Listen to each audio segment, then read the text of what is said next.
అస్మద్గురుభ్యో నమః.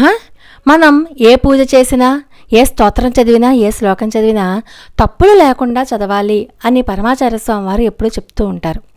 తప్పులు లేకుండా శ్రద్ధగా ఒక్కసారి మనస్ఫూర్తిగా చేసే పూజకి ఎన్నో రెట్లు ఫలితం ఉంటుంది. తప్పులతో, ఉచ్చారణ దోషాలతో చేసేటటువంటి పూజకి, అష్టోత్తరానికి కూడా చాలా విపరీత ఫలితాలు ఉంటాయి అని చెప్తూ ఉంటారు. అలాంటి ఒక సంఘటనని పరమాచార్య స్వామి వారు మనకి ఎంత ఒక భక్తుని యొక్క జీవితంలో ఎలా పరిణమిస్తుందో మనకు తెలియచేసే సంఘటన. శివరాత్రుల సందర్భంగా పరమాచార్య స్వామి వారు పూజ చేస్తూ ఉంటే ఆ పూజలో ఒక మంత్ర ఉచ్చారణలో ఒక లోపం జరిగిన కారణంగా ఆయన పూజ చేయకుండా అలా నిశ్చలంగా ఉండిపోయారు. ఎంతసేపటి వరకు అంటే ఆ మంత్రం సరిగ్గా చదివేంత వరకు. అటువంటి ఒక దివ్య సంఘటన తెలుసుకోబోయే ముందు పరమాచార్య స్వామివారి దివ్యపాద పద్మాలకు నమస్కారం చేసుకుంటూ, దాదాపు 35 సంవత్సరాల క్రితం జరిగినటువంటి సంఘటన. అది కూడా శ్రీమఠంలో నవరాత్రి సందర్భంగా సరస్వతీ పూజ రోజు జరిగినటువంటి సంఘటన. ఎప్పట్లాగానే మహాస్వామివారు త్రిపుర సుందరి సమేత చంద్రమౌళీశ్వర పూజ పూర్తి చేసి, ఆ రోజు మూలా నక్షత్రం కావడంతో సరస్వతీమాత యొక్క పూజని మొదలుపెట్టారు.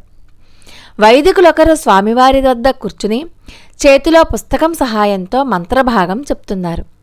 సంకల్పం, ఆవాహనం, ప్రాణప్రతిష్ఠ, అంగపూజ అయిన తరువాత సరస్వతి అష్టోత్తరం చదవడం ప్రారంభించారు. ప్రతి నామము చివర నమః తర్వాత స్వామివారు ఒక్కొక్క పుష్పాన్ని సమర్పిస్తున్నారు. ఆ వైదికులు అష్టోత్తరం చదువుతూ ఓం బ్రహ్మజయాయై నమః అని చదివారు. కానీ ఎందుచేతనో మహాస్వామివారు ఈ నామం చదివిన తర్వాత మహాస్వామివారి చేతిలోని పువ్వు సరస్వతి అమ్మవారి యొక్క పాదాలను తాకలేదు. అలాగే మహాస్వామివారి చేతిలోనే ఉన్నది. మళ్ళా అలాగే అదే మంత్రాన్ని చదివారు వైదికులు. ఇప్పుడు కూడా మహాస్వామివారి పువ్వుని సమర్పించలేదు. అలా ఎన్నిసార్లు నామాన్ని చదివినా మహాస్వామివారిలో కించిత్ చలనం కూడా లేదు. ఆ పువ్వును అట్లానే చేతిలోనే పట్టుకునే ఉన్నారు. స్థాణువులా ఉండిపోయారు. ఏం అపచారం జరిగిందో అని అక్కడున్న వారందరూ ఆందోళన చెందుతున్నారు. ఎందుకు మహాస్వామివారు చేతిలోని పుష్పాన్ని అమ్మవారికి సమర్పించడం లేదు? ఈ విషయం శ్రీమఠం మేనేజర్ గారికి చేరింది. విశ్వనాథ అయ్యర్తో పాటు ఆయన కూడా పూజ జరుగుతున్న స్థలానికి వచ్చారు. ఆయన వైదికుణ్ణి ఆ నామాన్ని పలుకమని అడగగా ఆయన అలాగే ఆ నామాన్ని చెప్పారు, ఓం బ్రహ్మజయాయై నమః అని. ఎటువంటి చలనమూ లేక మహాస్వామివారి చేతిలో పుష్పం అలాగే ఉండిపోయింది. అదృష్టవశాత్తు అక్కడే ఒక సంస్కృత పండితుడు కూడా ఉన్నాడు. ఆ నామాన్ని ఆయన సవరించి దాన్ని ఇలా పలకమని చెప్పి ఆదేశించారు, ఓం బ్రహ్మజాయాయై నమః అని.